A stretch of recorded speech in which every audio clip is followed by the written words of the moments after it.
Do you see it yet? Probably not fully. That's the whole point. If a zoo wants to keep animals calm, it doesn't put up a giant sign saying "Welcome to captivity." No. It gives them routine. It gives them structure. It gives them just enough space to mistake management for freedom.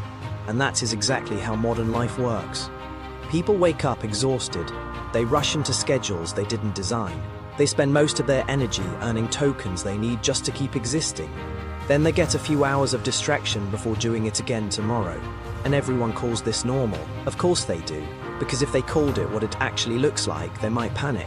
Imagine a system where the majority of people spend most of their waking lives working, stressing, commuting, obeying, paying, coping, scrolling, and recovering just enough to return to the cycle.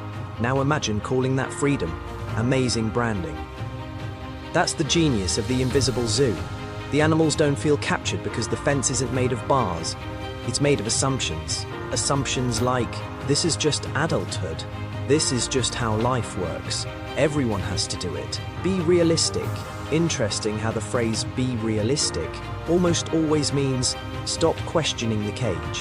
That's what makes the system so efficient. It doesn't need constant force.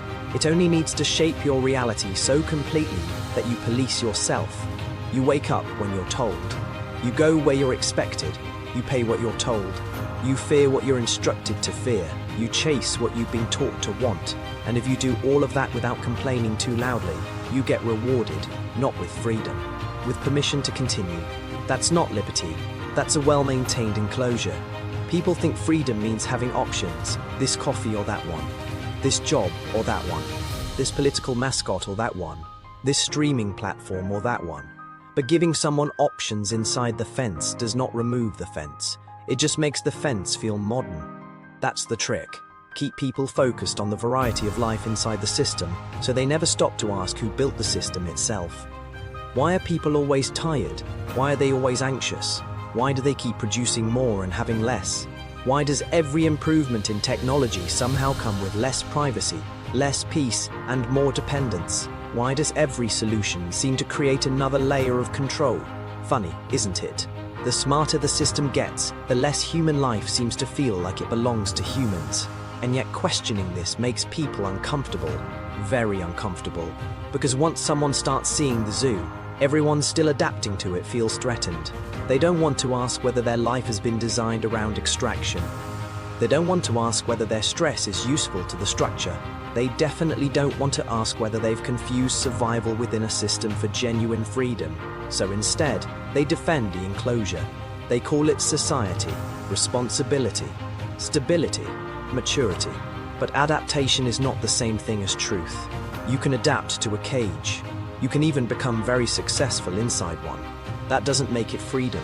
It just makes you a high-performing captive, and that might be the darkest part of all.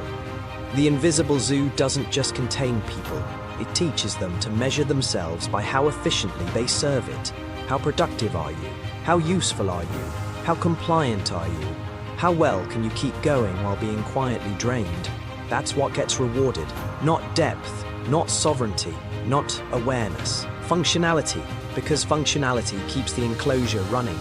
And once you see that, the whole thing starts looking different. Your routine looks different. Your stress looks different. Your distractions look different. Even your ambitions start to look suspicious. Were they really yours?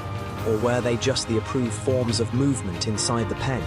That question is dangerous, because the invisible zoo only works if nobody asks it for too long. The moment people stop calling the enclosure life and start calling it a structure, something shifts. Not overnight, not dramatically, but enough. Enough to make the walls visible, enough to make the script sound fake, enough to realize that before anyone can leave a zoo, they first have to admit they're in one.